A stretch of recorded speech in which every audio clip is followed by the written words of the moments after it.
here in the perimeter, there are no stars. Out here, we is stoned, immaculate. Hello and welcome. This is the C86 show. I'm David Eastaugh. As you know, we love a special guest. This week it's going to be two members of the Blue Aeroplanes who I spoke to very recently to find out more about life, love and poetry. Being Gerard Langley and also guitarist Chris Sharp. So this is the interview, and to get the ball rolling, so to speak.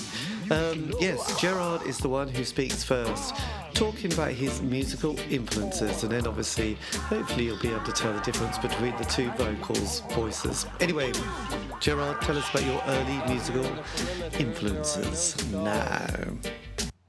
Well, when I was about 16, I started buying albums by weird folkies like Roy Harper and the Incredible String Band. And I used to get a lot of samplers, like island samplers, and check out all the bands on those. So, like heavy bands like Mott the Hoople and Mountain, and also, sort of cutesy folk stuff.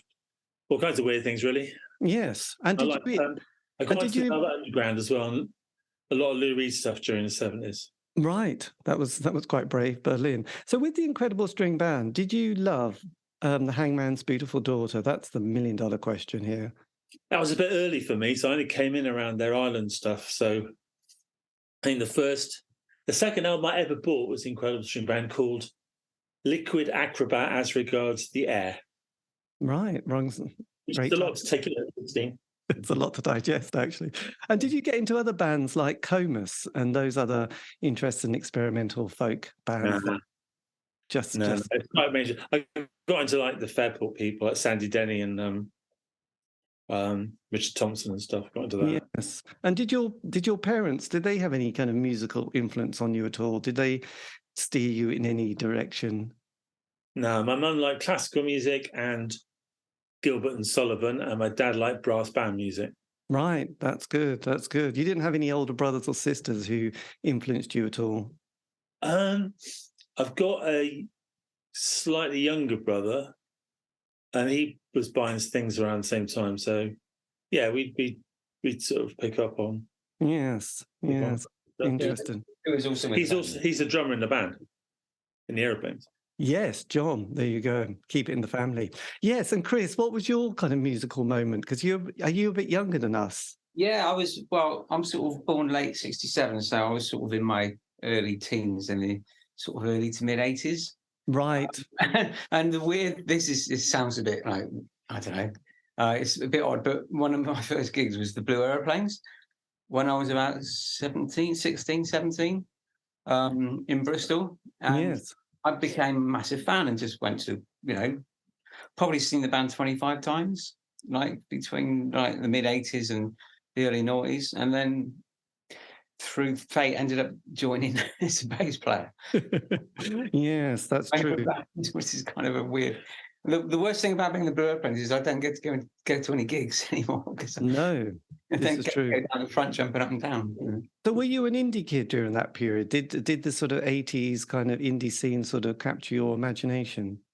Yeah, I mean, I wasn't very cool, to be honest. I was into Tears for Fears and stuff, Whereas like Psychedelic Furs. Yeah, Psychedelic Furs, stuff like that. So then the Oasis moment. Oh God, yeah, 10 years later. Did you? What happened? Do you want to talk about this? No. It's just a massive Oasis fan. Yeah, not the only band member, because Rod is as well. So, yeah, that's true. I do get a lot of flack for it. So yeah, that was a strange one. So as the 80s progressed, I was a bit too young for the punk period. I was like 12 or 13. So what happened, as the sort of, did I say 70s? Yeah, so as the 70s progressed, and what was your kind of moment when sort of you started going to gigs and getting influence? And actually, I've only been a music kind of fan. So what sort of made you want to be, form a band? Well, I did university in Sheffield, and there was a guy called John Lake there, who I knew because I did stuff for the magazine, and he had the first new wave band in Sheffield called the Extras, who were really hip. And I used to go down and see them a lot in this pub. where they had sort of regular gigs. Then I came back to Bristol, and it was really kind of the beginning sort of height of the punk scene, the Cortinas and people like that. Right. And lots of people were in kind of bands and stuff. And this guy came up to me at a punk gig and said, "Excuse me, you look like Mick Jones out of The Clash. Do you want to come to a poetry group?" Which I thought was a very strange sentence. Yes. Said, "Yeah, right," because it was quite close to where I lived, in my flat. So I was going to this poetry group, and the guy running it organised for the whole bunch of poets called Suspension Poets to play at this festival in Bristol called the Ashton Court Festival they had every year. And I'd been to that. It was the second stage, and I'd been there the year before to see the Cortinas, and it was all just full of Hells Angels and bikers. And I thought, I'm not doing fucking poems. Bikers. So I had this mate who'd come down from Sheffield who just went out dancing every night. Motown, Northern Soul, punk gigs. He just danced. And he had a mate who played guitar, that I'd not met. So I said, "Look, I've got to do this thing. Why don't you let's get your mate in to play some guitar, and you dance around, and I'll do the words." So it's like music, words, and kind of movement. He went, "Yeah, right."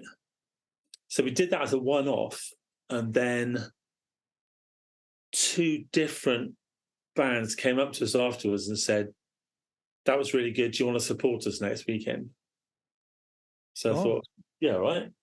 So basically just turned into a band. Yes. Was this the Art Objects? It was indeed. Pardon? Yeah. It was a 3-piece for about a year and a half. Then my brother was a drummer and the guitarist brother was a guitarist. So it sort of turned into a proper band. Yes. You were kind of ahead of your time. I remember seeing The Fall with Marky Smith and Michael Clark Ballet Company in the sort of late 80s. So you know, this was quite experimental, but there were a lot of ranty poets at that stage, weren't there? Yeah, but I never really did the ranty stuff because I don't do the regular rhyme thing as much. I'm not comedic as such. So I'm not like slam poetry or anything. No. When you did your degree in Sheffield, what was it in? English literature. There you go. It all makes sense, actually. Well, that's it. Because basically, when in the punk time, you've got to think what you're going to do. So I got a guitar. I wasn't very good at it. And I had a load of poems that I'd written for the magazine. So with the magazine, I wrote poems, did interviews, did drawings, took photographs, did everything. So I thought, well, all right, it's easier to get someone to play basic riffs and I'll do the poems over it than to get someone to write tunes. Yes. To put these weird words to. So I just thought, right, let's get together with a guitarist and he just play loads of backdrop shit and I'll just do these words over it. And it kind of worked. Yes. And you got your sound quite quickly. Did you feel, I mean, during that time, I mean, when you left university, did the band, the Blue Aeroplanes, did that sort of form quite quickly and you became quite a solid unit? No, we did, but the Art Objects sort of, because we started getting loads of gigs because we were easy. We just had one guitar amp and an echo thing for the guitar. So we could just support anybody. And then when it got to be a band, it got quite ambitious. But I didn't have anything to do with the music. So this kid, John Joe, wrote all the music. He'd get me to read a poem. He'd come up with something, he said, read it again. And then we'd have this track. So when he quit, because he had his own band and he wanted to be successful in his own band first, when he quit, I had to work out how to explain to other musicians how to put things to my way of doing vocals, which took a bit of a time, actually. Yes, I'd imagine. I met these 2 bonkers kids. One was an art school kid who had a band called the Exploding Seagulls, and he was living in Bristol. And the other was a guy called Ian Keary. He was a folkie who I saw doing a folk club gig when all folk guys and girls had very long hair and had beards and were very folky. Yes. He had short, spiky, hennaed hair and an earring and wore Doc Martin boots. And I thought, yeah, that's pretty cool. So I just went and started talking to him. So yes. The stuff for the first album was basically us three writing it. That was Nick Jacobs, wasn't Nick it? Jacobs and Ian Keary, yeah. Yeah. Yes. He now he's the MD for the Shirley Collins revival. Oh God! It all makes God. There was because I know Cherry Red Records a couple of years ago brought out oh, can I just pause this and quickly get this kind of exciting? God, where do I hit pause? Oh, here it is. I'll be back in just a second. Yes, sorry about that. Yes, that early stuff. We did an album called Bop Art. Yeah, and the thing about it is that because those guys and the way we work was really eccentric, the current band, which has been going, how long has this lineup been going? About 10 years with Beck and Mike. About 10 years with Beck Jevons and Mike Ewing. And they can play pretty much stuff from any era of the band. So we do old stuff, middle period stuff. They can handle the swagger period and the spin-up miracles. What they can't do is that first album. right. Bop Art is people out. Bop Art is just, it's not quite like anything else. It's completely... and there's a couple of songs on Tolerance that are just ridiculously fast. Like one of my favourite Aeroplane songs is Journal of an Airman. Yeah. And I was like, right, we're going to play it. Finally managed to get the band to agree to... Which is from 1986. Yeah, agree to learn it. And then we all worked out that none of us could play because it was impossible. I think everyone was on speed when they recorded it back in the 80s or something. Yeah. yes. Fairly wild. And you were on this label called Party. Was this a Bristol-based label? It's just our own label. Right. You just put it together. Because it was like communist thing, in the Party records. Right. Okay. And then, because during that sort of the early 80s period, we'd had sort of Thatcher came in, and then we had the sort of the Falkland War and the miners' the miners' strike and all that kind of particular world. And then we had Greenham Common, and a lot of the bands I've interviewed, mostly they were sort of claiming job seekers allowance and enterprise allowance scheme and stuff like that. Was that kind of part of what formed, sort of shaped the band in any way at that stage? Trying to think at that time. Well, actually, no, a lot of that era, so the Fire Records period, the 80s period, most of the band were students, like Bristol University students. Right. Because that lineup ended in about 87, 88, because they all graduated and they all got under pressure from their parents to go and get proper jobs. So they all just buggered off and got proper jobs. Right. Yes, because the lineup completely changes nearly, doesn't it, between Bop Art and Tolerance? Oh, yeah, well, the Bop Art is just the three of us, me, Nick and Ian, writing stuff and then just getting all the people we knew to play on it. Yes. So And then people said, do you fancy coming down to the studio to play a bit of stuff? And yeah, right. So it wasn't really a band, it was just like loads of people. And then the band, Tolerance, Spitting Out Miracles and FriendLoverPlane, it's kind of all one band. yes, at that stage. And they all split to get proper jobs. And then that's it. Did you have many, record labels interested in signing you at that stage? Because there was quite a few kind of coming out, like Rough Trade and I suppose Creation Records and people like that. Yes and no. We had agreed a deal with Abstract Records and another label called Red Flame. And then literally the day before or 2 days before I was due to go down to London and sign something, I got a letter off both of them saying they'd changed their mind and didn't want to do it. So we already had some publishing through the guys from Fire. So we just went with them. Yes. Because Edward Christie, he later told me it was like his biggest regret. Who was that? Ed Christie from Abstract. Right. Yes. Have you ever read? Is it Luke Haynes' book about his kind of life in music and his experience with Fire Records? I have, yeah. Because Luke did exactly the same things as I did 2 years later. So I was kind of, because he's really scabrous about everybody, and I was reading it, dreading that I would have come across him at some point and he was going to have a right go at me. But I'm not in it. It's good. I was quite pleased. I didn't actually get to speak to him. He was playing with Peter Buck in Bristol. Yes, they've got their second collaboration together. Yeah. Because I know Peter Buck kind of pretty well, but I don't know Luke. No, it's a great book, actually. And what was your experience like on Fire? Was that the same as what Luke had? Kind of. I mean, they did a lot of work and we got a lot of press publicity, but you pretty much, us and everybody else, did start to realise that you were never actually going to get any money.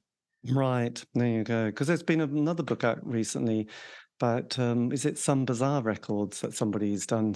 Is it Steve-O? And all these kind of interesting bands that, yes, never saw anything, including the There and, yeah, JK. Well, I know a lot of stories about Fire Records and Pulp and bands like that, which I'm not really going to talk about. No, I don't think that would be a good idea. So as the 80s progressed, for me, between, 83 to 87, there was a kind of a glorious period. Basically, it was the years of the Smiths. And being a John Peel fan as well, there was all these kind of incredible sounds, from early hip-hop to indie pop and sort of Bulgarian folk music and the Bundu Boys. Did that, as an artist, was that a particularly fruitful period for you? Well, because me and my brother had already been to a lot of that stuff anyway. I used to work in a record shop in Bristol, so I could get secondhand and new kind of record shop. So I could pretty much get cheap anything that I wanted. So I'd have rock stuff, folk stuff, gospel stuff, R&B, country. You just try everything. Yes. So I really liked it. Ireland put out the first African compilation. It's called Sound d'Afrique. And I really like that. So I started getting quite a lot of that African stuff. Early hip-hop I really liked as well, but really early. Like T. La Rock and Roxy Shante and people like that? Well, people like... I still got a lot of the singles I bought, 12 inches I bought at the time. So there's one by LL Cool J, before he went bling. Was that Rock the Bells? And yeah, which actually mentions the Thane of Cawdor in it, which is Hamlet. Or no, it's Macbeth. It's the Thane of Cawdor in the play. I was thinking, my God, this is rap with the Thane of Cawdor in it. That's amazing. My favourite at that time was Travelling at the Speed of Thought by the Ultramagnetic MCs. Oh, yes. The original single, not the album version, because the original single samples the cowbell intro from Honky Tonk Women, but slowed down a bit, an acoustic rhythm guitar I can't work out where it came from, and the backing vocals from Louie Louie. God, that was great combination. Yes, well, I remember those Street Sound compilations that started coming out, and Morgan Khan, which were very exciting as well. So. Yes, it all seemed very new. So then, I mean, your relationship with Fire, that finishes after Spitting Out Miracles. So you've been... we did FriendLoverPlane, which is EPs and B-sides, and we did a few new tracks that we'd done with the old band. So it's the last recordings that band did just to finish everything off. Yes, because a lot of those, as I was sort of saying earlier, a lot of bands... There was definitely a shift between kind of 87, 88. And I think, I suppose I always mention the Smiths breaking up and then Ecstasy comes along and then there's kind of all these bands who'd been around for quite a few years had sort of just about had their day and thought, oh, we just can't be bothered. And the new wave of 16, 18-year-olds are coming along and they're kind of wanting their own sound and the Manchester sound. So what was it like for you in... being in the band and trying to sort of work out where to go next as the decade was coming to a close? Well, we didn't have to think about it much because basically every gig we did start selling out and then we'd do a bigger one next time and that would sell out. So we ended up doing like the Astoria in London as an unsigned band. Well, not the Astoria, the Marquee. Yeah. Places like that as an unsigned band. So people didn't really know how to take us. We didn't really have a manager or anything. I got my girlfriend at the time to pretend to be our manager. And we went around a load of labels and they all kept saying, come into our 24-track studio and demo your songs, because we had this tape of new songs, but they're all done live. And I was like, well, I'm not going to. Our last album was in 24-track. So you know what we sound like in the studio. And this is what the songs sound like. I don't want to spend 6 months just doing some demo to see if we can get a deal. And then one label were like really, really interested, which is Ensign. Yes. Who were part of Chrysalis. And when we were on them, their entire roster was Sinead O'Connor, the Waterboys, World Party, and us. That's an interesting roster. It's a very interesting roster. It's quite solid. I mean, Sinead O'Connor was so big at that stage. So, yes. So when you came to record Swagger, I mean, this is, this is a classic album, isn't it? It starts with Jacket Hangs. It's got, an amazing sound. It's a fantastic lineup of artists and musicians. How long, that have been a part of that recording? How long did it take to sort of come from sort of writing the material to sort of the finished article? Well, basically, we weren't doing many gigs because everyone was a student, and they all had a tutorial on Wednesday or something. They couldn't make it, so we only did 2 or 3 gigs in a row. So when all the students left, I got on these people like Rodney Allen and stuff who didn't do anything else apart from being bands. He used to support you. He used to support. Yeah, I knew him really well. Yeah. And he wanted to be in my solo band, so I said, "We'll just play with the Aeroplanes, but he'd only do it if he could support us for this first tour." So we did 32 gigs, which we'd never done anything like that before, and that was off the FriendLoverPlane album. That was that tour. But we wrote at least 5 of the songs from Swagger on that tour. Right. So we were already playing them then, and that was part of our demo that we gave to the record labels. So we had songs like Ann Stones and The Applicant and Weightless and stuff. We had all those then. So then Angelo Bruschini had been in the original lineup, the first lineup that played live, but he kind of buggered off. And then we had a tour of Scandinavia, and our bass player couldn't make it. So we got Angelo in to play bass, and he just kind of never left. So he became the guitarist again. And he's a world-class guitarist. Yeah. So we had 2 world-class musicians in the band, Angelo and my brother. And a really good, Alex Lee was 18 then. And now he's playing with people like, he plays with Goldfrapp and Florence and the Machine and Placebo. He played with Placebo for he played on Suede's last 2 albums. Yes. Before they split. So he was like the junior guitarist to Angelo, but he's amazing as well. So we had this lineup. They're all just really young kids. And then out of the blue, Fire, who we weren't on anymore, but Fire got a call from the REM office saying, did we want to support them on the Green tour, their first major label tour? And everyone wanted to do that tour. So we did that. And our profile started going up like more. And it was obvious there was quite a lot of pressure on the album. At Ensign, they said to me, who do you want to produce it? You can have anyone you want. Anyone. Please. No, what I said was I wanted Jeff Lynne, who'd just done Tom Petty, Free Fallin' and that stuff. Yes. It was really good. I wanted Poison Ivy, Rorschach from the Cramps, because I really liked her guitar sound. And I wanted Lindsey Buckingham for the weird stuff he did on Tusk. Yes. And they said, you can't have Jeff Lynne, he's too expensive. You can't have Ivy Rorschach because no one at the label knows who she is. And you can't have Lindsey Buckingham because he's mad.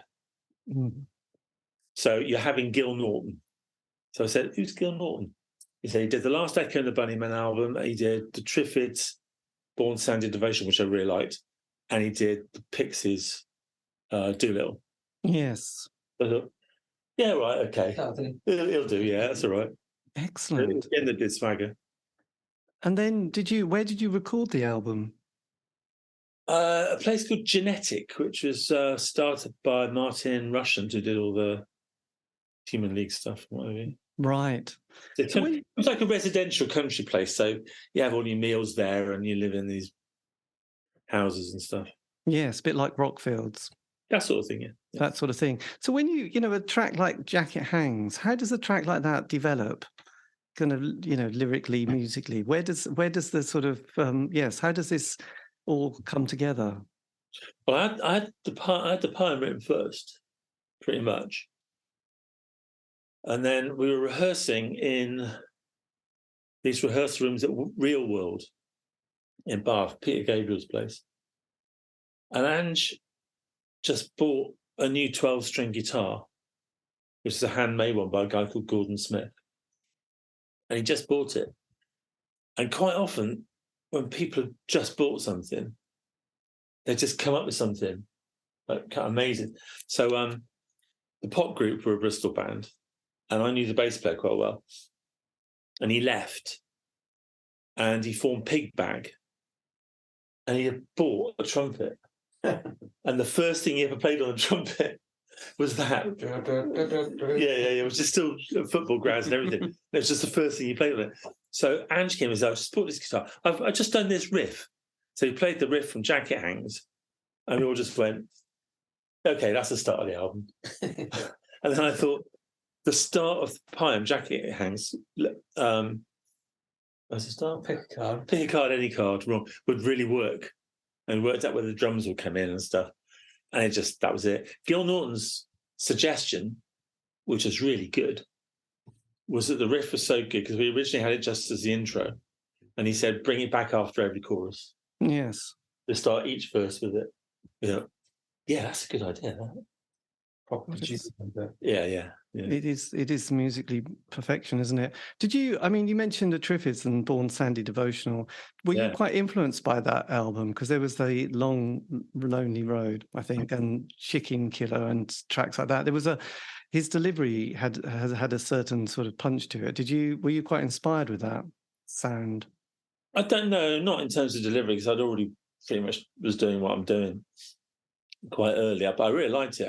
I liked it before Born Sandy Devotional, so I like the early stuff. Yes. In fact, when I first heard Nick, Birthday Party, I thought was just the Pop Group. And then when he went solo, I thought, he's just doing a Triffids.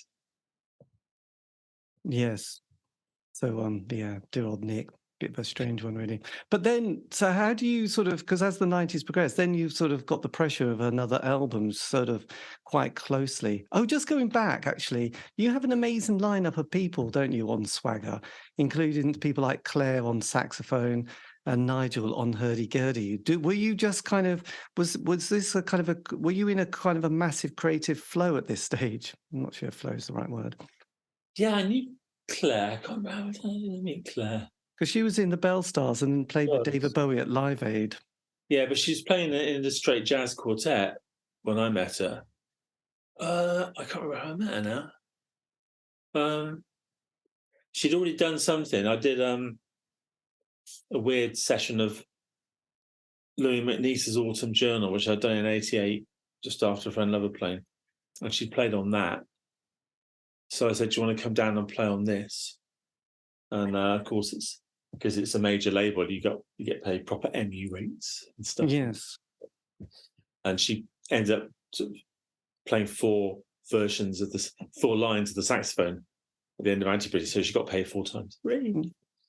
Nice. That's very nice. And Rodney, who had that classic song Glastonbury that talks about cheese, I mean, did he just stay with that one particular release with you?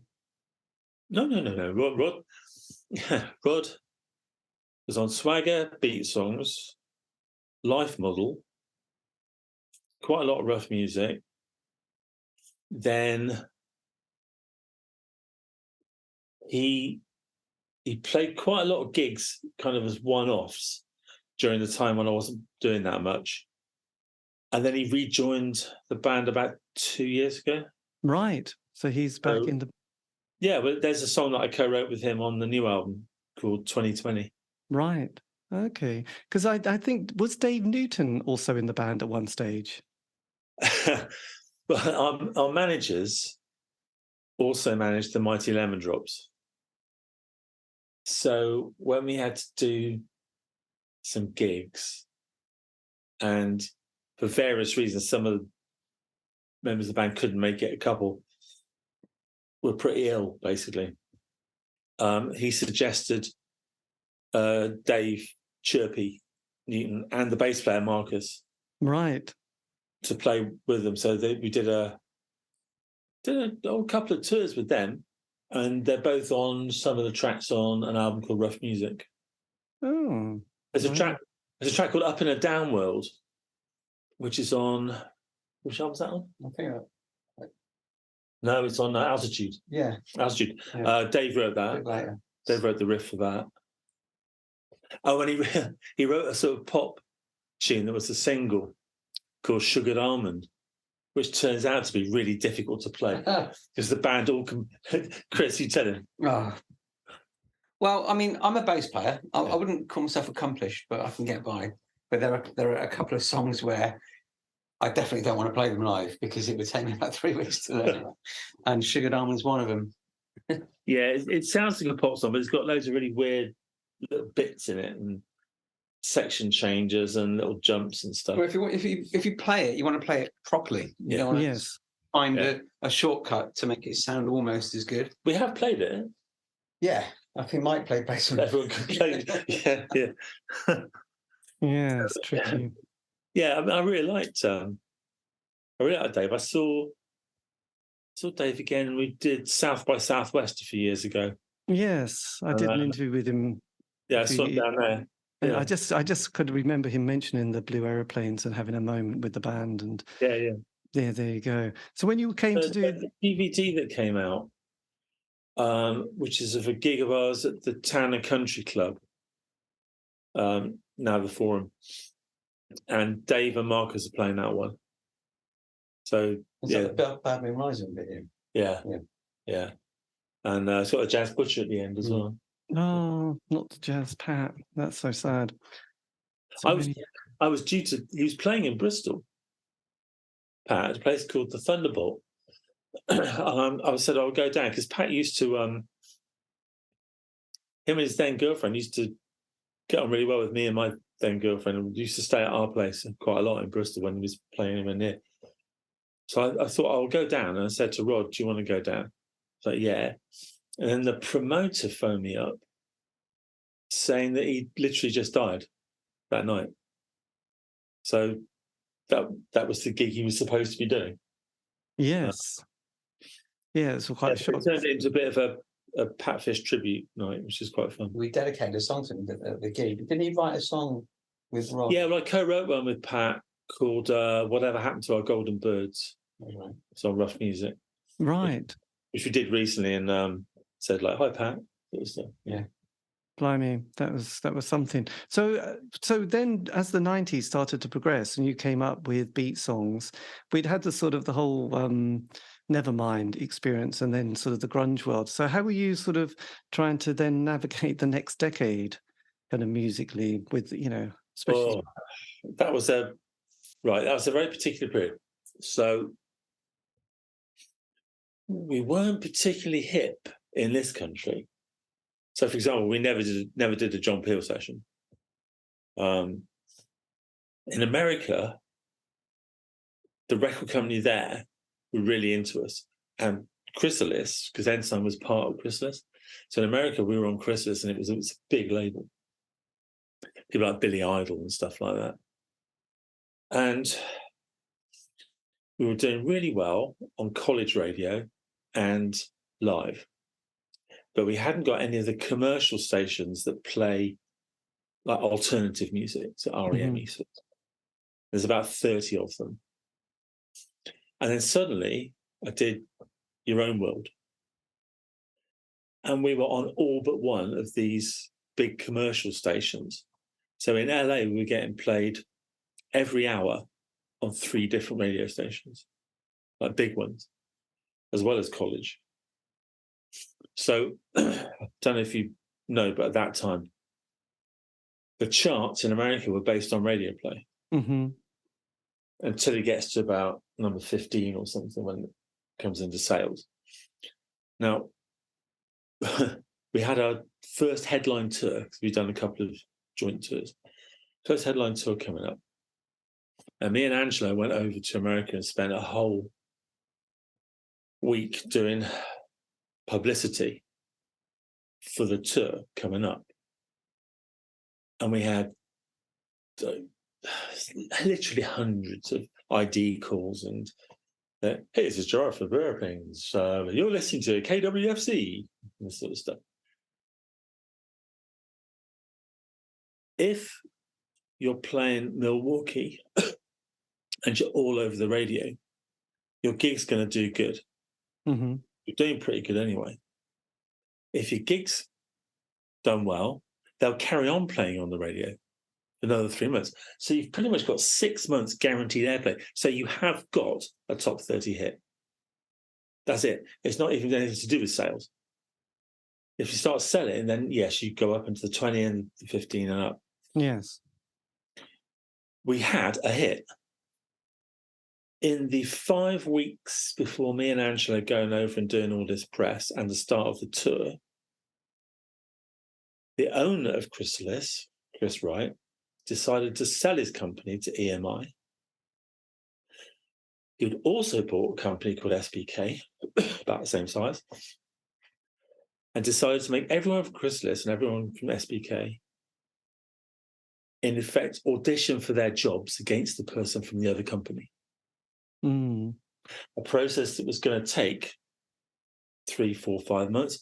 So they cancelled all tours, including like Jethro Tull, us, everybody. So as soon as people realised we weren't coming to Boston, all our radio play stopped. So that was it. So we had a guaranteed top 30 hit, and then we had nothing. And basically, Ensign decided to fold. So I was left talking to the guys that signed Milli Vanilli. Mm-hmm. And I thought, I'm not into this anymore. So we went to Beggar's Banquet for a bit, and then I just got fed up with it. So I thought, fuck, I'm going to start my own label. So yes. pretty much everything's been on Artstar since then. God, that was the sort of moment, wasn't it? It always. Yeah, we had guaranteed single, basically. It's still it's still kind of a sore point, except the life was so fast at that time that there's a good chance I'd actually be dead now. So Yes. it's probably a good idea. Because you'd been doing this for sort of like over 10 years at this stage. And most people, like having done this show quite a lot, they have a bit of a 5-year narrative, the 12-month honeymoon period, playing and rehearsing. They'd get a John Peel, play, and then a John Peel session, get their little tour bus, go around the country, playing all the art centres. The first album, things going well. Second album, a bit better, but a bit tense. And then the third album, normally it's all over for a band. But you managed to sort of keep this going. And also the other thing that often finished bands off was going to America. They often would say, oh yeah, we did America, came back and broke up because it just destroyed us. So you definitely have stamina on this rock front. Yeah, it's also the fact that a lot of the British bands went over with that kind of punky attitude that the NME and people like that like. And the Americans just don't like it at all. And we're not like that. We're quite kind of nice people. So we go over there and we talk to all the radio people and go and play acoustic songs in the rack jobbers thing during their lunch break. And just whatever we were told to do, we just, we're going to do it. So Yes. people liked us. But in fact, from the Beat Songs moment, when that kind of the constant upwardness stopped. The first album was 84, and Beat Songs was 92, so it's only 8 years. Then after that, it's just negotiating what you have to do. I mean, we are self-sufficient as a band. We can't all live off the band, but we've all got jobs, things we're doing. Chris owns The Fleece, and I'm a director of it. We've got things going. Yes. So we are self-sufficient in that we sell enough records and play big enough gigs to pay the musicians to play, and then be able to record and press our own records. We don't need a record label. We don't need someone to give us an advance. We're self-sufficient.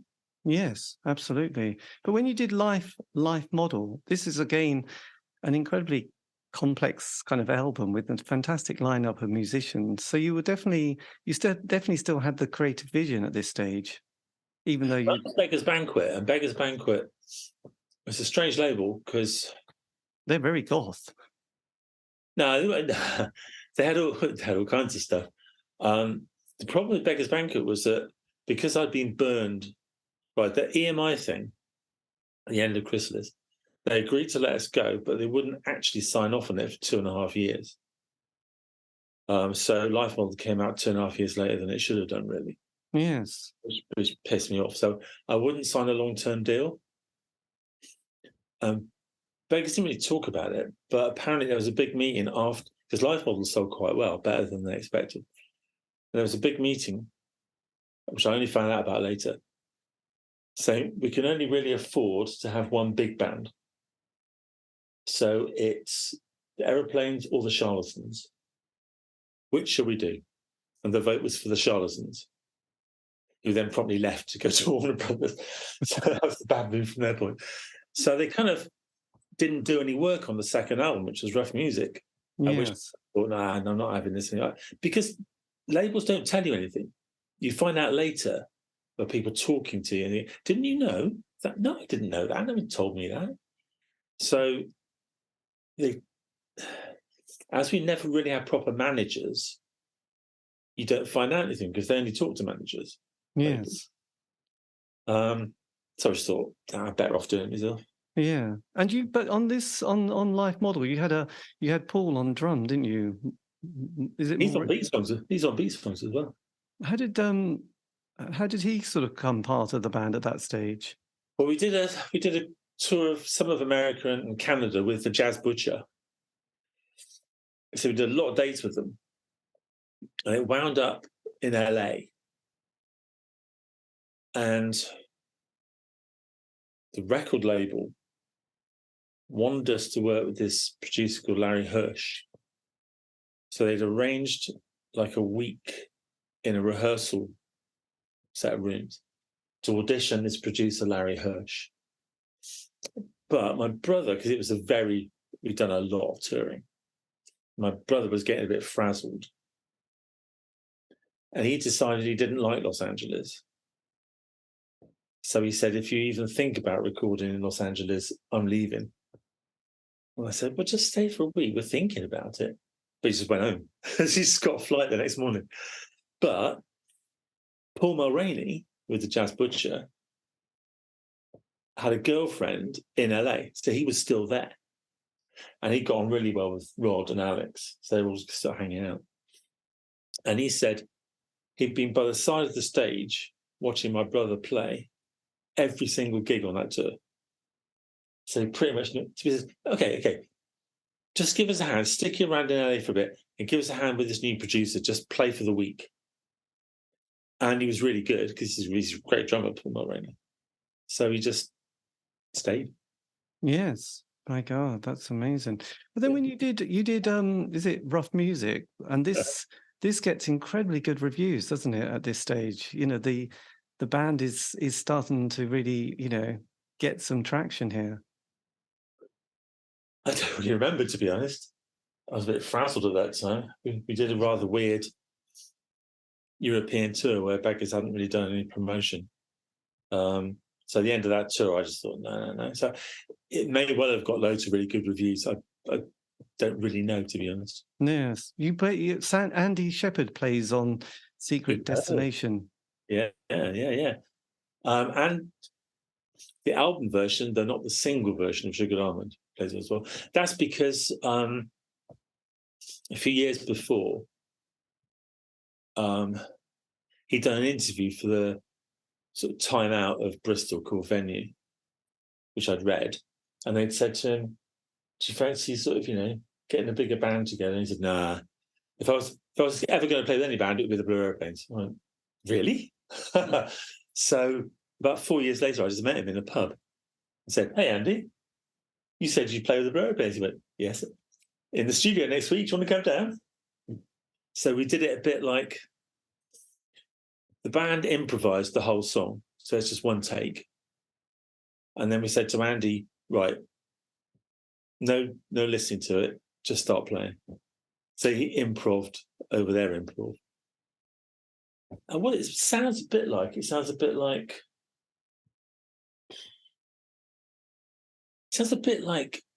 Sonny Rollins playing with the Doors. Right. Because it's just the band sort of playing away, jamming, and then this really, really quality jazz player just anticipating and following all the changes. It's great. He's a great player, Andy Shepherd. Yes. Son, when he played clarinet. Oh, yeah. Very similar. I don't know if you've heard the new album. Yes, I've been playing it. Yeah, well, the last 3 tracks have some saxophone and some clarinet on the last track. And they're played by Wojtek, who's the dancer, Wojtek's son, Alexander, who's in a conservatoire playing some classical saxophone and jazz. He's got his own jazz trio. He's great. So he just turned up and played that. Well, the thing is, we were in the studio recording the song, and it's like, okay, here's the track, just play something over it. Yeah. And he recorded him playing for the first time. He'd not actually heard it. He was just playing as he went. Yeah. And at the end, it was like, that's it. He's not going to do any better than that. We were all like mouths open, just like, how did he do that? Yeah. Never heard the song before, and it just sounded amazing. Yes. So we're doing this rescheduled gig at the Electric Ballroom because I had to have emergency surgery and I couldn't do the first one. So it's now rescheduled for September. Yeah.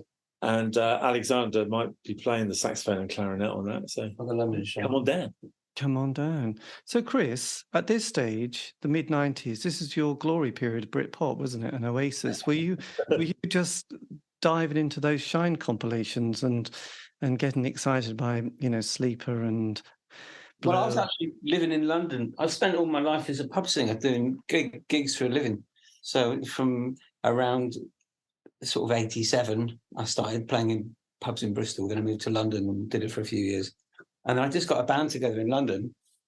And I was living in Hammersmith with my own band. I'd written all the stuff. And for 4 years, I had a band called Contrast. And then we changed the name to Alter State.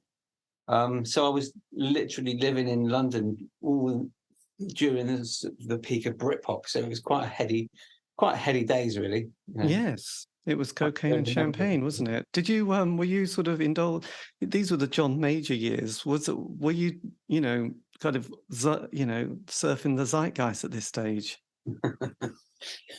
Yes, pretty much. I do see them as kind of golden years, to be honest. Just to be in the right place at the right time, on the verge of like stardom, and then it's the thing that never quite happened. I think we sounded a bit too like Oasis. At the time, Oasis was sort of going down here. It was sort of around the Be Here Now sort of time. Did you ever get nearly signed to someone like Fierce Panda or anybody like that? We did a single on Mushroom Records. Oh my God, I love Mushroom. And there was a singles, a company called Blue Dog, and they did like a single every month for a year. And I think we had a song called Throw Back the Veil, which you can get it on eBay for like a tenner. Nice. So we had a plugger called Taryn who was like ex-girlfriend of our guitarist. So we used to get quite a lot of radio play, and Claire Sturgis actually, who from the time XFM started, she used to come to all our gigs. She was like because her best mate was our manager Taryn, and that was around the time that Ricky Gervais was kind of her sidekick on her radio. There was this new guy called Ricky Gervais who we all thought was hilarious. Who used to just come in and do a little bit during her radio show, and then ended up staying and doing more and more, and then became massively famous a few years later. So yes, there you go. So the next 5 years, the Blue Aeroplanes, do you have a bit of a break at this stage? Well, because when I started Artstar, we did a thing called Cavaliers that was really pretty weird, and then an album of all the stuff that was too weird to get on the B-sides called Weird Shit, which was originally a cassette of 100 only 100 copies with different artwork on every single one, done by the same artist. He has 100 different pieces of artwork. Yes. So what was the thinking with Cavaliers? Because that is kind of it's quite out there, isn't it? Well, I just written this long thing, and we had various people in the band that were fairly untogether, to be honest. So I just they'd given me loads of tapes with tracks that they had written. I just put them all together in sequence to put the words over, and then we just went in and recorded it. It came out. It was produced by, and he plays on a bit of it, Jesse. He goes on Jesse D. Vernon now. Right. He's in This Is the Kit. He used to be in the Moonflowers. And I've known him since he was 16 and played in a band called Jesse James. Right. So he produced it. There's a studio in Bristol called J&J. And one J is Jim Barr from Portishead. And the other was Jesse, but he hasn't really been involved for years. Yeah. So we did it there. He plays a bit on it, and he recorded it, basically. It was good fun doing Cavaliers. Yes, but the next release is on Harvest Records, isn't it? And that's you've kind of tightened your sound up again. Well, actually, the first album on Harvest is stuff recorded all during that time. So we never stopped recording and doing things, but because we're using fairly local studios and small studios, what happens is you do 5 tracks, and one of them comes out great, and the other 4 kind of need a bit of work. So basically, I just put together all the 1 out of 5 that were really good. Like Up and Downward itself was originally done for my solo album, Record Player, but it just sounded too good. So I just saved it. Yes. So basically, the Altitude is the stuff from the previous 4 or 5 years. Yeah. So who at EMI or Harvest Records was kind of wanting the band to be on their label? There was a guy who headed up their sort of reissues thing, and they wanted to do Swagger. So they were doing Swagger, and my graphic designer did all the artwork and stuff, and we had kind of a lot of meetings. I went down and met him a few times. And he's the guy that did all the David Bowie reissues. He's like I can't quite remember his name now, but he did all the. You met him once? Yeah, we went up to London, didn't we? Yeah, what's his name? I can't remember. I can't remember his name. But I think he's still there at EMI, heading up their sort of reissues thing. And he said, we want to restart the Harvest label, and you'd be perfect for it. Have you got any new material? So I said, well, I have actually, yeah. So I made up this. It was almost Altitude. Sent it off. He just phoned me up and said, hey, Joe, this is really good. I said, I know it is. So then we just signed for the Harvest thing, yeah. Yes. And then you did 2 albums with them. Wow. The Harvester thing was meant to be a promo to send out to journalists about the fact it was just us covering bands that were on Harvest. We recorded it literally in 24 hours. And it wasn't meant to be released. But they said, look, you signed for 2 albums. We're going to release this one. I said, what? So one was 4 years, the other one was 24 hours. Yeah, it was literally 24 hours. And it was 8 hours to record the basic tracks, 8 hours to do the vocals and overdubs, and 8 hours to mix. I mean, that's amazing. And then... So we put it out, but then Guy Hands... Yes, Guy. The capitalist bought EMI, and everything just went. Everyone left, and Harvest disappeared and stuff. So, yeah, again, every time you think something's going to happen, you just, oh fuck it, this is just too difficult. So, is that when you really decided to just stick with your own label? Sorry, was that the point where you decided that everything was going to be on your own label? Yeah, absolutely. Just thought I just thought I don't want to deal with people anymore. Yes. And how were you able to sort of juggle, keeping the band together and sort of keeping finances? Because obviously bands don't, manage to make that much money. BIM helped, didn't it? Sorry? BIM helped for you, didn't it, at that time? Yeah, well, I got asked to be a lecturer at, do you know a series of music colleges called BIM? BIM, no. Who else is on there or in it? Right. Well, it was originally the Brighton Institute of Modern Music. Then it was Bristol was the second one, which I did. And now they've got them in Berlin and Manchester and Birmingham and New York and all kinds of places. It's a whole chain now. So it's now the British Institute of Modern Music. Right. They've had quite a lot of big bands come from there. James Bay was from the Brighton one, and George Ezra was one of my students. It's just a music college. Yes. So I did that for about 12 years until a couple of years ago. But again, it's been bought by venture capitalists, and it's changing the personality of it a lot. And I sort of lost interest. I think the Fleece kind of enters the story. Yeah. Because the Fleece was about the same time as BIM. Yeah, I mean, I got involved with the band because I got invited by an old friend of mine who sadly died a few years ago, called Paul Whitrow. Gerard was you were producing an album for Sean McCrindle, J&J, and the guy that ran the studio ran Logic Audio, and he couldn't make it. And Paul knew that I had Logic on my laptop, and I was living in London, and he rang me up and said, I'm with Gerard in a studio in Bristol. Do you fancy coming down and helping us record? And like, being a massive Blue Aeroplanes fan, I was like literally straight in the car, and ended up sort of engineering a couple of nights at the studio. And me and Gerard just got on really well. And he said, do you want to come down to our rehearsal and record our rehearsal, which was basically what they were rehearsing for what would become the next album, Anti-Gravity. Right. There was one particular song, which is one of my all-time favourite Aeroplane songs, called Sulphur. And I just basically I was recording the band playing the song for the first time. So Max, the guitarist, was showing, or Joe Allen, the bass player, was showing Max the riff. And he was kind of looking at his fretboard going, okay, that's this, that's that. And like John was playing along. And that was the take. Because like we re-recorded it a couple of times, isn't it? It was never...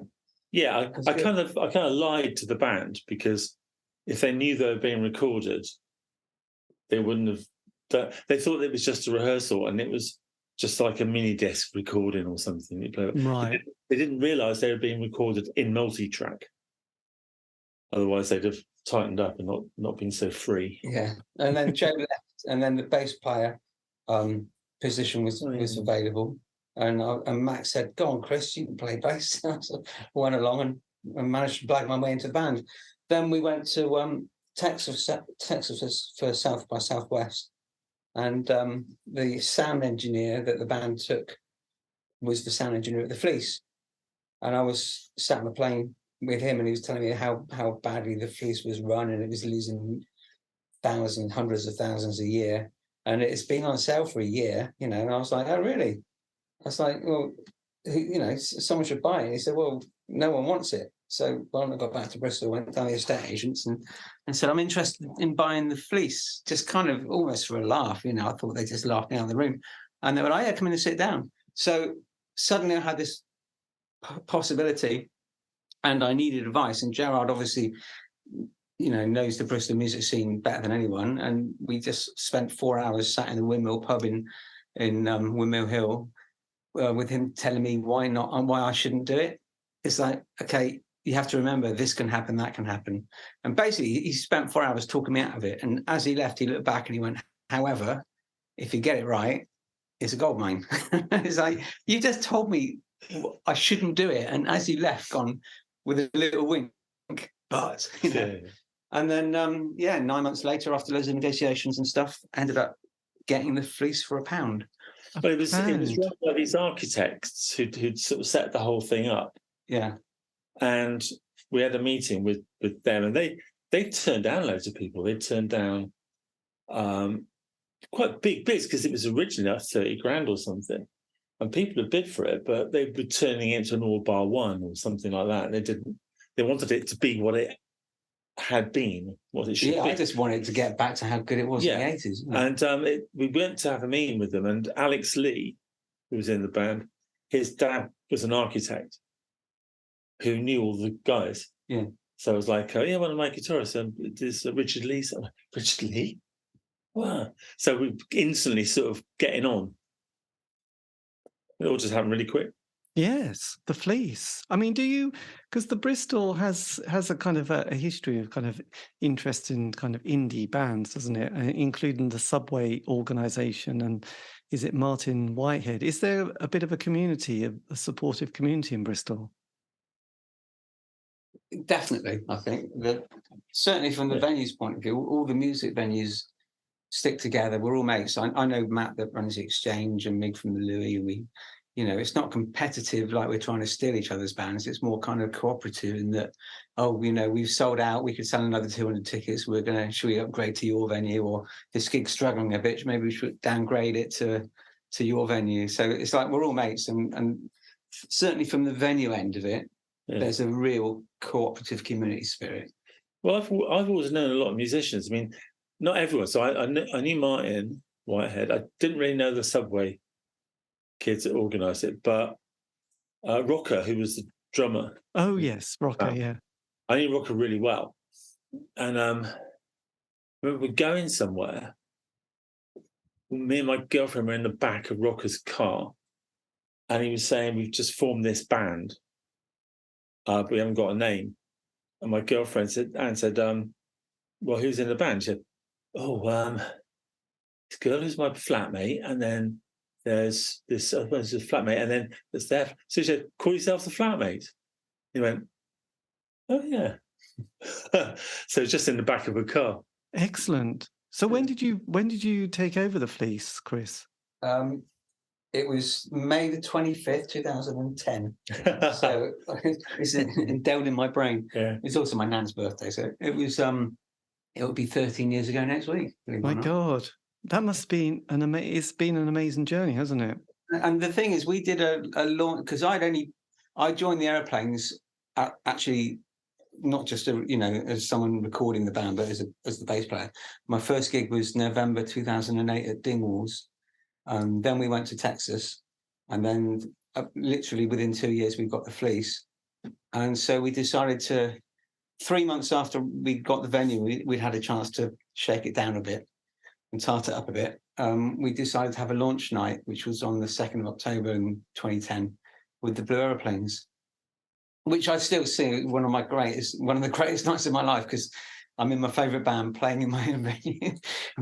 we had a launch party. Yeah, we had a blue carpet outside for VIPs and we had girls dressed as flight attendants coming in, and we had all kinds of stuff. We had all these we got loads of blue paper and made paper airplanes, and everyone was handing them out. Oh yeah, we had people on top of the speakers throwing Blue Aeroplanes into the audience. And Ash was still walking.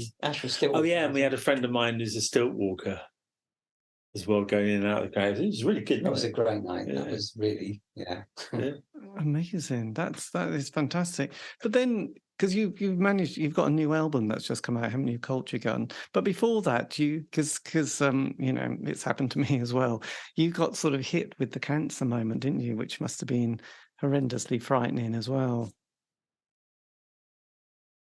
It was frightening for a moment because it was diagnosed very late. I've been trying to get a test, and they finally did this PSA test. I don't know if you know, but it's supposed to be 0.1. And if you get to 0.4, they get a bit concerned. And Stephen Fry was admitted as an emergency with 6, the PSA 6. Mine was 400. So I got whacked into this hospital. I had a kidney function of 10%. And they put me in the room at the BRI, Bristol Royal Infirmary, that is for not going to last room. And by the Sunday, I think I went on a Thursday, they were like, your kidney function's back to normal. And they were like, what? So I just started getting better. Then I had the operation. The problem is the operation itself caused a few knock-on effects, which I'm still having the byproducts of. But it wasn't scary for more than a few days, really, because I started kind of getting better quite quickly. Right. My God. Well, I suppose, I was diagnosed 2016 and it wasn't, they were looking at one thing and then they picked something else up on a scan and went, oh, this dark area on your kidney is not looking good. And I was like, and then they went, it's probably cancer. And it was like, wow, did you just say cancer? It was just horrendously kind of, so I didn't ever, I just had to wait for the operation and go through that process of, yeah, all that kind of. I didn't have to live with it very long because I was in a meeting at BIM actually, and they phoned up the GP phoned up because they'd finally done a PSA test. I said, go straight to the BRI, to the emergency ward. I went, okay. And when I got there, they said, how did you get here? Did you get a cab? I said, no, I got a bus. They said, there aren't any buses. I said, yeah, there's a bus to Bromley. Is it? Do you have to walk? I said, yeah. And they were like, basically, I'd had so much retention. I don't know. I'm not talk about that side, but there was like kind of extreme shit going on. And I didn't have the heart to tell them I'd actually gone home and fed the cat before coming in there. Because they think I shouldn't even have. Well, it's literally get down the hospital. It was, yeah. Wow. But like I said, I didn't have time to panic or think about anything or think, oh, I've got cancer. I was just in there and I was in an emergency ward straight away. And then the first thing I kind of really knew was that they were going, we don't understand this, but your kidney function is back to normal. And I just sort of started getting better. Yes. And I had the operation. And have you had the all clear? Well, I've been on 0.1 for a long time, but it's gone up to 0.4, which they're not. If it goes to 0.5, they might have to do something. Right. Tricky, isn't it? It's tricky old times. So then, I mean, just jump in. Culture Gun. When did this start to sort of take shape? Was this during your, lockdown period? We missed Welcome Stranger, haven't we? So. Yes. We did Welcome Stranger, which is a fairly approachable record, thus the title, which is a fairly It was done properly, and we rehearsed the songs. We went to a studio, we recorded the songs. Well, yeah, I met, there's this guy who was also a lecturer at BIM, and I was doing the postgraduate teacher thing with him, Tim Allen. He's a really great kind of engineer. And I said, do you fancy engineering an Aeroplanes album? And he said, I think I can get mates rates at this studio called Vale. So I thought, well, the newer members of the band at that time were only like early 20s. They haven't recorded for a major label or anything like that. So I thought, what I'll do is record it in a proper residential studio with a really shit-hot engineer. Residential place, so everyone's staying there, so we can record wherever you want. But what used to take 2 months in LA, I want to do it in 5 days.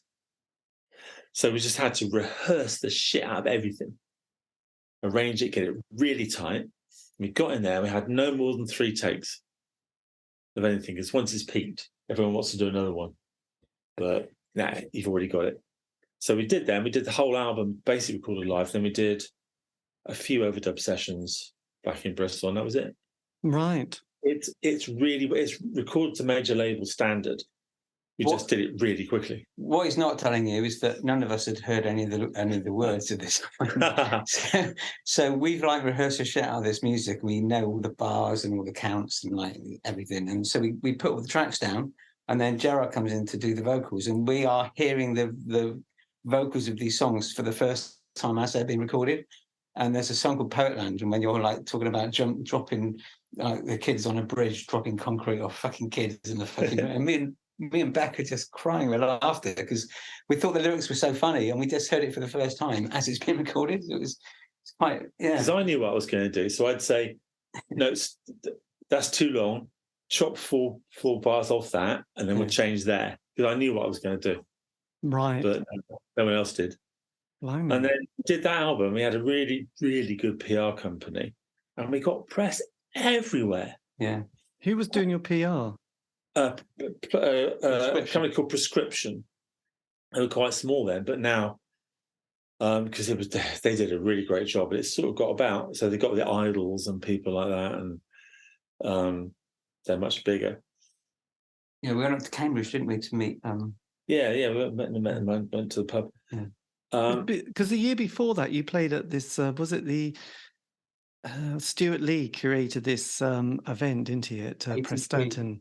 Yeah, ATP. Yeah. All Tomorrow's Parties. What was that experience like? It was fun. It's great. Yeah, it's really good. It was fun trying to get the money out of him at the end as well. Yeah, don't think we ever made it. We still haven't been paid. No. Was that the festival that was the last one that they ever did? Yeah. I think it was quite. There's a lot of people. I mean, some bands that we know. There's another band from Bristol called The Heads, and they would only do it if they got paid in advance. It's nice to be introduced on stage by Stuart Lee, and then he's like hanging around afterwards, because Stuart Lee was a massive fan of the band in the way that I was. Like he did an article in Guardian about the band, saying how he used to like follow the band around and sleep in phone boxes and stuff. You know, it's like, my God, he was more hardcore than I was. You know, I wouldn't sleep in phone. Yeah, he followed us during the late '80s. Right. Okay, every single London gig. And then we did a gig with Water Rats in King's Cross about 2015. Yeah. And I looked up and is that Stuart Lee? Yeah. Like moshing down the front, getting lifted. It's like, it can't be, surely. Yes. And what was your Glastonbury experience like? Did you play at the festival in 2019?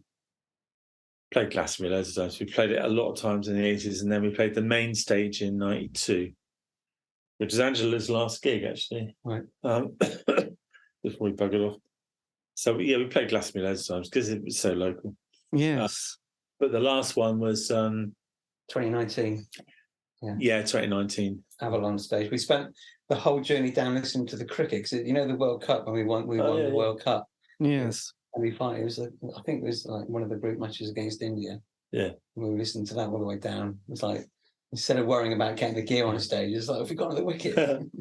But Rod's part of the Glastonbury thing because he was brought up in Pilton, which is where they hold it. Yes, there you go. Knows them and stuff, and it was really important to him that we did well, and he was really happy, wasn't he? Yeah, he was really happy. Yes, God damn. So we had a song called Elvis Festival. Oh yeah, and then he changed it to Evis Festival. And Michael Evis was watching us in a tractor with loads of bog roll in the back. Do you remember? Yeah, because we've got a song called Elvis Festival. That's on Welcome Stranger. And yes, and then we were doing it at Glastonbury, and Rod sort of appeared or got someone to appear with a sign saying Evis Festival, which is quite fun. Yes. Then after his Welcome Stranger was doing really well. We played all these sold out gigs, but we hadn't got. We'd just done a deal with Pledge Music to do advance packages and stuff over internet, and I just got a distribution deal with Cargo to get it into shops when I was hospitalised with the cancer. Right. So Welcome Stranger got loads of reviews, but never actually was in the shops. So it just kind of disappeared. Yeah. And when I came back from the cancer, it was lockdown. And then I had to have, partly as a result of the cancer surgery, I had to have a heart operation as well. So just started writing material during that time, which happened to coincide obviously with Brexit and lockdown and all kinds of. So Culture Gun is a bit more political and a bit more angry, an album. Yes. It wasn't such a cool time, to be honest. It was it's quite ferocious. So did you yes, when did you get to record it? Was this 22 or 21? No, it's actually the recordings were done before lockdown. But then it was all the mixing and kind of track listing and all that kind of stuff. It took a long time because it was just done in a small studio in Bristol, and we do a basic track and we do some overdubs, then people couldn't make it, so we had to do it in 2 weeks' time, and then it just dragged on for about 2 years, the recordings, until I put them all together. But I mean, there's a whole album of outtakes. Yes. Culture Gun, which I'm thinking of putting out a bit later, which has all the bonkers fun tracks. Like there's a version of William Blake's Tiger Tiger Burning Bright. Oh yes, this is a classic. Well, I mix up that with WB8's Second Coming, the one about what rough beast slouched toward Bethlehem, all that sort of stuff. So I put those. So it's called Tiger Feet, and it's William Blake's Tiger Tiger over Mud's Tiger Feet backing track. Classic. That is a nice one. Which we play. Yeah. The good thing about not their actual backing track, we would actually play it, but the music to Mud's Tiger Feet. Yeah. One of the positives about spending so long recording that album is that during that 2-year window, things would happen. Like Richard Bell would visit from Australia, and just pop in to see us. And like, how's it going, guys? You know, oh, why are you here? Do you want to put some stuff down? And ended up recording what was the last track of the album, which was Richard Bell was one of the main writers during the 80s period.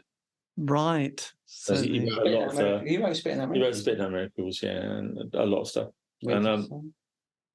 And he wrote the riffs for stuff we did later, like What It Is he wrote, and The Applicant he wrote, a lot of things. And he just turned up from Australia, and Chris knew about it but didn't tell me. So I was like, what are you doing here? Yeah. What are you doing here? He said, I was just coming over from Australia. I thought, okay. But Mike and the engineer had gone for lunch. So we were just sitting around. So I said, have you written anything recently? To Rich. Mm-hmm. He said, well, I've got this. I said, right, just go in and play it. He just started playing it, and the engineer came back. We just recorded him doing it. Then after he'd gone, he was only there for a couple of hours. A few weeks later, I had these words, Lapdogs in the Wild. Vortex. Put it over it, and then Alexander played the clarinet on it. It's done. God, that's amazing. Got a Richard Bell track on there, completely by accident. He just turned up. Does it take long to get the lyrics together? Are you always writing and scribbling away? Pretty much, yeah. Yeah, it can take me 2 years to get all the stuff. But then sometimes I don't finish certain things. So when it comes to a new album, I might be writing new stuff, or I might be going back over old stuff, which is just a few stanzas, and I might just finish it. Yes. So sometimes things are complete, and I put them to the riffs that the band have written. Sometimes I've only got the first part, and I write the rest of it to what the band has done. So there's two different ways of doing it, really. Yeah. Do you have a sort of a book of lots of kind of half pieces of work that just need focusing and sort of getting complete, Got about 100. You've got 2 poetry books out, haven't you? Yes.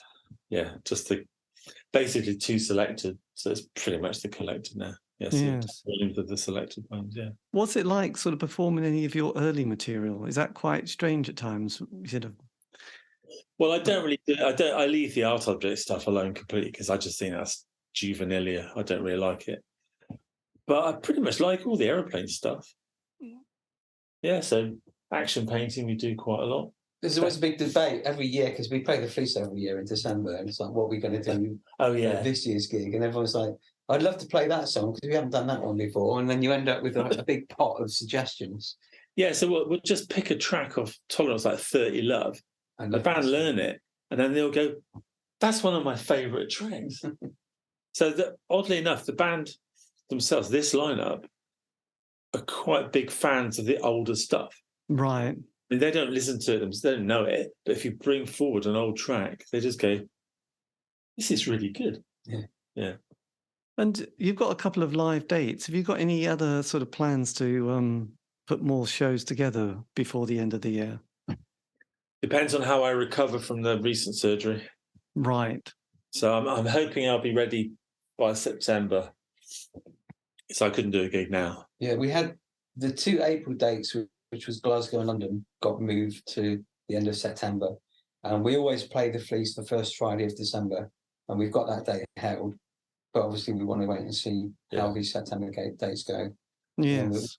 If it's looking good, we'll announce it in October. Yeah, because I think you were in Norwich kind of quite recently, weren't you? You were doing a tour of the art centre. That was we did the Welcome Stranger tour. That was probably the biggest tour we did, certainly since I've been in the band. Yeah. And It's 3 weeks, yeah, 3 weeks. Norwich was one of the dates. Yeah. Of that. I remember, I enjoyed that gig. Yeah, that was January 2017. Yeah. Right. That's Welcome Stranger. If all goes well, do you think you'll sort of put a tour together for next year? Hopefully. Yeah. If all goes well. If all goes well. I know. Well, we live in such a sort of... Yeah. Yes.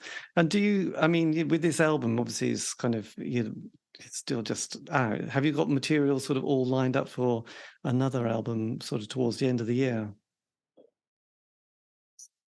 We haven't started working on new material as such. We've got an album's worth of outtakes, which I've put together to be an album. And I'm working on a project. Lit 5. Yeah, because we've put out 3 live albums so far. And I've conceived this idea to do a box set of 6 or 7 live albums. That is individual gigs from 1985 to 2021, I think, the fleece, the most recent. So all individual gigs, 7 albums, no repeat tracks. God, so it's all different songs from those years, which is, I can't imagine anyone else could do that, because quite a lot of the early material is played by some of the later bands. Yeah. So Jack Lee's from B Songs is by the current lineup, and so on. So yes. 2 projects I've got about new material. I don't know, people coming up with things. I mean, someone like Beck will say, yeah, we'll get together and write some riffs and what have you. I've got quite a lot of finished or semi-finished words. I just haven't had the time or the energy really to put them together. But as soon as I do that, we could probably get up an album's worth of material by the end of the year quite easily. Yeah, should do really. But I just haven't been in it. I haven't been in a.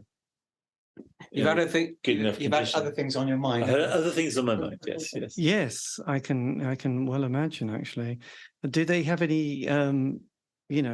For the recovery and everything, do they have a sort of date when you hopefully should be a bit more in the clear?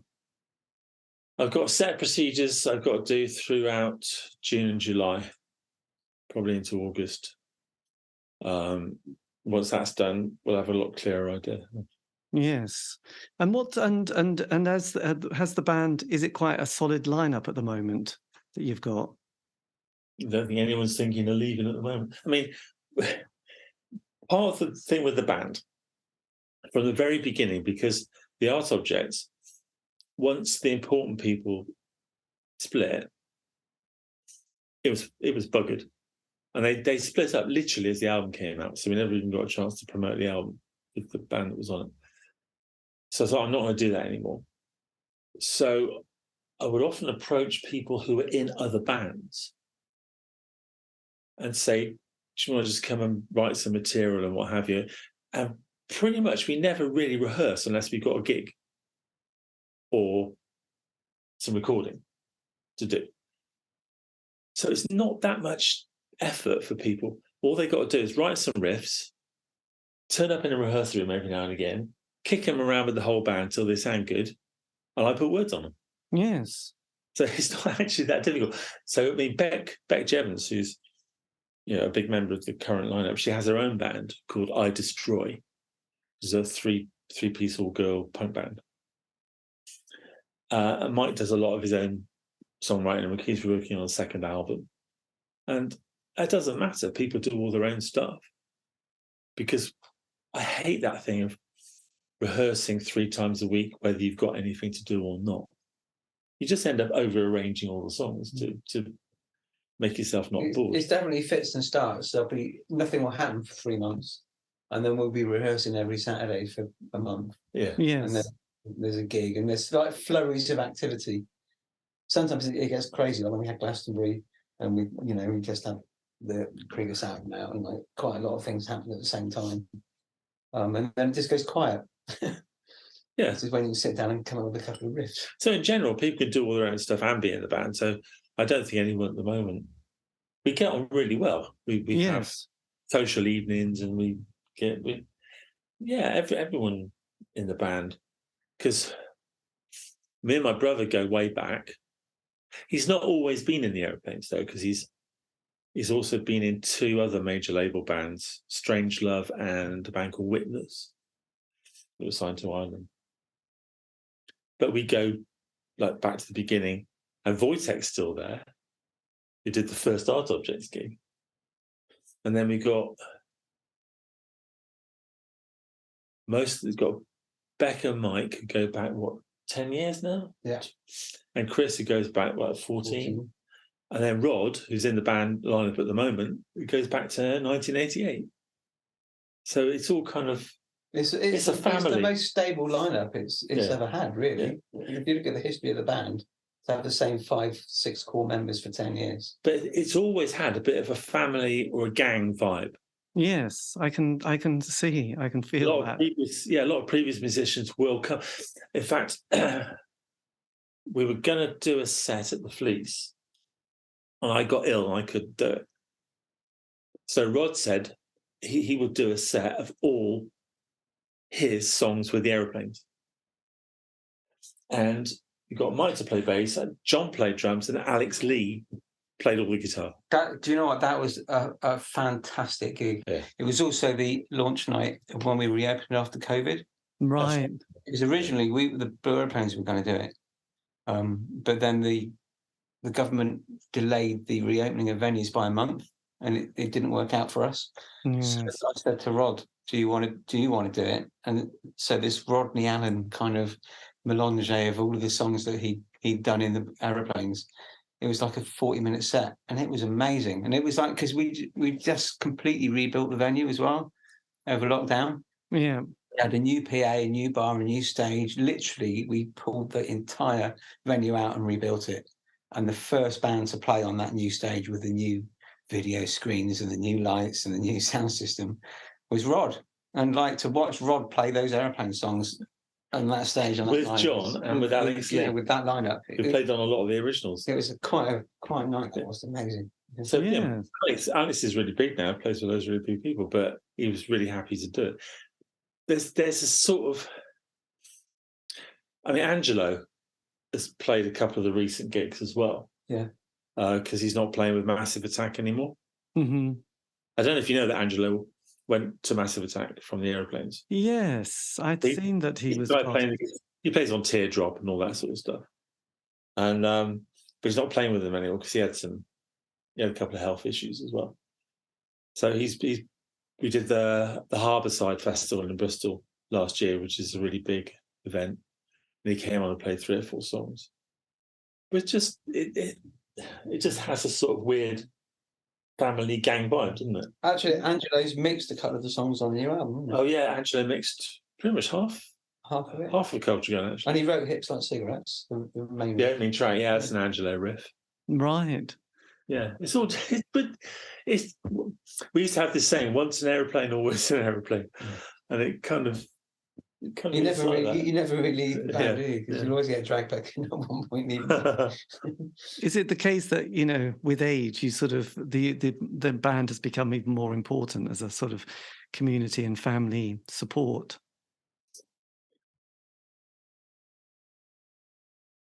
I can honestly say that I don't think anyone in the band has thought about that.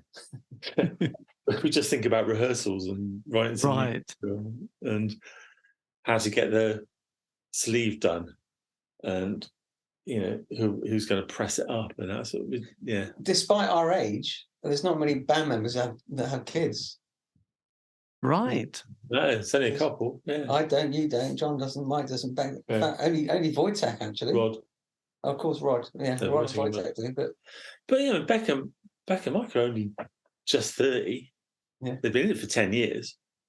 So they're not exactly old. No. You know, they're kind of, because they joined when they was either still students or just graduating. So yeah, it's not, we don't really think of it as a old band. It's just a band of people. Yes. And how are you? All ages. I mean, Alexander, who's playing with us live and on the record, he's 17. Well, he was when he recorded. He was when he recorded it. Yeah, I think he's early 20s. 20 now, yeah, but yeah. And you always credit the dancer. I don't know how you pronounce his name. Wojtek. Wojtek, right. So is he an integral part of the lineup? Yes and no. He doesn't. He used to, especially when he lived in Bristol and when he first went back to London, would come to all the rehearsals and be at all the recording sessions. He doesn't really do that now. But I'd say he was integral. It's hard to describe. I mean, there was a period when he first had his kids and they were quite young, where he tried to cherry pick. If he did a tour, he tried to do just London and Bristol. And eventually I realised that we'd do a whole set of dates and play in London, and this weird bloke would turn up flailing his arms around, and all the musicians would just go, "What?" and then just stand at the back, not moving. So I had to say, right, you're either doing all the dates or none of the dates, because the band had got to get used to you. And even then, when he first played the Fleece, for the first gig, Beck and you and so that were like much less moving around than usual. There's a definite art to it. Having like 5 or 6 musicians and a dancer, and there's guitar leads everywhere. And like, there's songs where we're walking around all over the stage and the guitar leads get tangled. And then you throw in this like random Polish guy that's kind of flailing around. It gets kind of messy. And you kind of work out after a while how to do it. There's ways of getting through the leads and across the stage without hitting someone over the head. It takes a bit of practice there. Yes. It's interesting, isn't it? A lot of musicians, especially a lot of indie musicians, are geared to just standing there. Yeah, a lot of the C86 bands just stood there. So I remember when Rod and Alex first joined, it was literally, you can see there's some footage where I'm literally going out and pushing them in the back, saying, go forward, go to the front.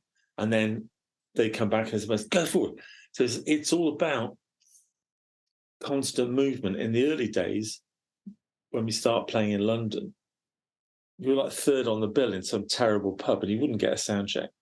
So we have no idea what we sounded like. So the idea was we just shout, play loud, and run around a lot. And that's kind of what we did. Yeah. Yes. And a certain amount of that has carried on. So at the Fleece gigs, particularly, there's a lot of movement. Yeah. One of my first memories of watching the band live, one night I used to just go as a fan, was like at the Tropic Club. I remember between the songs, all of the guitarists would just walk randomly around the stage. Yeah. No, there was no music. It was like between the songs, but it was like, I've never seen that before. That was crazy. Yeah. Yes. That was because we had this DJ. He's quite a famous DJ now in Bristol called John Stapleton. I just met him at a party.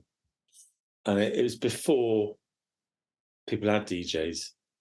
I think hip-hop was just started up, but no one really knew about it. And he just had he had a collection of really weird shit, like a tour of Polish caves and a BOAC stewardess training EP and stuff like that. So I just got him to play in between the songs, because I hate it when you play a song and there's only about 30 people there and 2 of them clap. And that's silence. So I just said, play over all that silence. And then sometimes if you set up an explosion on the record and I say, explosions, just go... so he's just DJ. So that's what on Spitting Out Miracles, all the things like the submarine noise and all the things like and a smooth landing on side 2, all that kind of stuff. That was John Stapleton's. That's from the Air Stewardesses training EP. Right. Okay. Yeah. The classic. Yes. Are you sort of planning to sort of archive all your sort of early material, like the Fire records, or is that something that you'll never be able to put all those together in a box set? Well, Fire, There's a lot of politics of Fire. I've had my problems with Fire. I don't know, but I don't know if I want to deal with them. If someone else wants to deal on my behalf with them, yes, they could do stuff with it. I don't know. I put together a double album best of which the first side would be Fire stuff, second side is Ensign stuff, third side is Beggar's Banquet and the start of Art Star. The fourth side is Wild Star stuff. And it's really good, but I just can't be bothered to deal with Beggars and Fire to get the permissions. But the guy's just put out Culture Gun. He does a lot of that licensing. Maybe get Ian to do it. So, yeah, I've spoken to him already. Oh, right, okay. Yeah. So I might do that. I might give them the best of just so he can go and license it. I don't know yet. Yes. It's a really good best of, man. It's solid. Yeah. And have you ever sort of thought about writing your book? Because, you know, a lot of people have recently been writing their books and, yes, putting all their archives together in sort of, you know.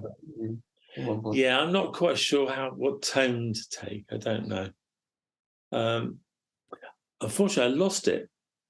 But I had an ad, which I clipped from a newspaper, which was like, let us write your autobiography. And it was just for people that, you know, just wanted to write up their life and give it to their wife and their grandchildren and stuff. Yes. I thought, I'll just get them to do that. Then I'll just change it all. I'll put in the real stuff once it's done. But I lost the advert. So that's fairly typical. Yes. It's such a long. It would take a year and a half, 2 years to write a book. We did have this idea of. I'm too busy. We once had an idea of doing a regular weekly phone call recorded with Nat Mumford. About, where he would like ask you how each song was written, and then like all those recordings could become a book.